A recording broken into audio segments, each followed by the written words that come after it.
Hello, my name's Dominic with Cutler Real Estate, and 2023 is here. And let me tell you, this will be one of the most important videos. If you want to know about real estate, what's really going on and what it looks like that's going to happen the rest of the year, stay tuned.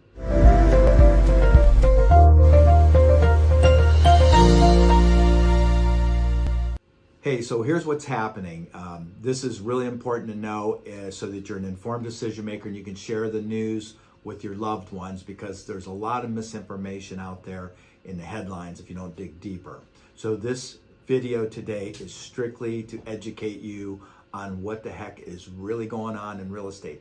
My 35 years, I've seen a lot, and let me explain what's really going on. So I'm going to show you some graphs. I'm going to try to quickly explain them to you, and then if you have any questions, reach out to me later. So let's get started. Okay, so I usually go over the inventory of home sales. So like, we need to understand, are we in a buyer's market, a seller's market, or a neutral market? So I always start there, like, what are we in? And depending on the area you live in, that's what really matters. It's not if it's California, Arizona, Nevada, or Florida. It only matters where you're living. So you have to know that, which we're going to touch on at the very end.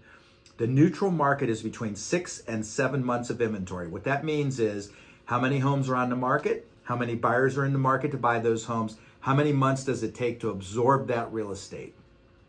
So that's how we gauge buyer's market, seller's market, neutral market. Now, in the last couple of years, it's been out of control. Seller's market, prices are going through the roof, things were out of control. So let's explain why. Okay, look at the next graph, guys. So this is 2022 all the way projecting out to 2025. This is from the mortgage bankers group that are talking about in the origination amount of billions of dollars of lending over the course of time. This is what it looks like. The orange would be the refinances, the blue would be the purchases, the gray would be added together, the total volume in billions of dollars of lending. But what's interesting is if you go back to 2000, the rate was 8.21%. But let's look at the graph here. You see in 2002, it was 7%. And we know now it's 7% again, many years later. And it's fluctuated throughout the course of time. But take a look at 2002. I drew a horizontal line all the way across. And I want you to look at the blue. Blue represents purchases in billions of dollars of lending. And I want you to go across all the way to 2019, pre-pandemic. You see where those blue graph numbers were?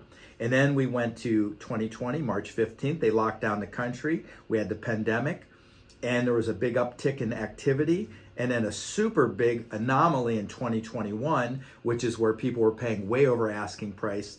The rates were historically low in the threes, because actually January 2022, it was 3.01. And then by July, it went up to 5.5. And then of course it went up to 7.5, and then back to 6.5 to 7 right now as of today. So look at the end of 2022. You could see there were quite a bit of activity, even though they said for several months in a row, we've had a downtick in activity.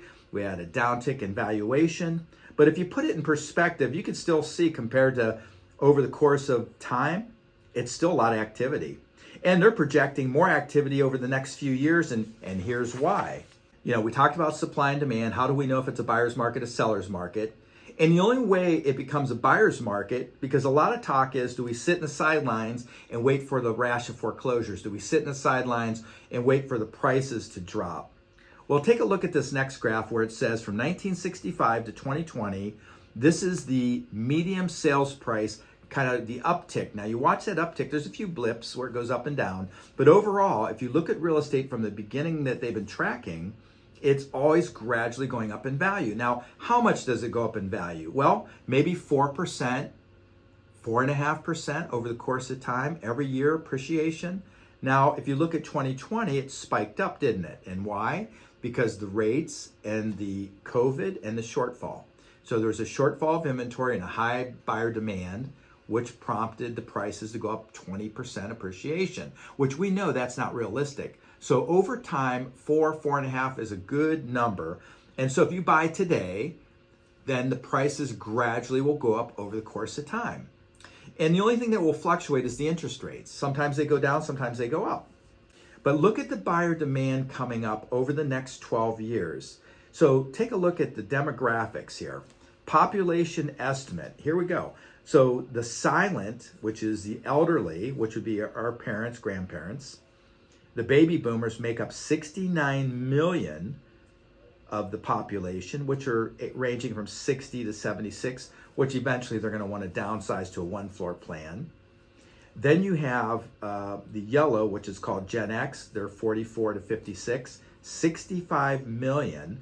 And then the millennials, which you hear a lot about, which is 73 million prospects out there that are in that ripe age of 28 to 40, where they're wanting to buy real estate. Now, of course, a lot of them got sidelined because the Fed raised the rate so much that it scared them off, because they're only used to seeing 3% interest rates. But for me, after being here 35 years and seeing 7 adjustments, 7% interest rate is a sweet interest rate relative to 18% or 12% and so on. But when you look at the next 12 years, you look at Gen Z, you look at the millennials and Gen X, you have millions upon millions of people that have demand that they want to own real estate, and they're forced to rent because of the interest rates, and they were knocked out of the qualification ring because there's not enough supply. So remember, the months inventory home, 5 to 7 months of inventory would be the neutral zone. In order for it to be a buyer's market, it would have to have more than 7 months of inventory. Now, if you're sitting on the sidelines waiting for that, you're going to wait a while, and here's why. Look at the next graph. So locally in Stark County, January 2022 to the end of the year, which was just a couple weeks ago, you can see the fluctuation, and we are currently uptick at 2.46 months inventory. Keep in mind, what does that mean in English? That means that we're below 3 months of inventory. And what did I say? To get into a buyer's market where it favors the buyer, where they're getting good buys, over 7 months of inventory. So we have many months of inventory less. So in closing, what that means to you guys, if you're thinking of buying or selling, it's still a good time to buy or sell. It's just an adjustment, a paradigm shift because of the rate. So you marry the house, you date the rate. And why I say that is the house is the long-term view. As long as you can, pick out the nicest house that you can afford in the best area, you lock it down, and then you can always, change that rate when the rates drop back down some, which they will. They always have. This is the 7th adjustment that I can remember in my 35 years. So to be an informed decision maker, this is super important, because over the course of time, the rates are gradually going to go up, it'll come down, but the values of the real estate have always upticked a minimum of 3.5% to 4% over the course of history.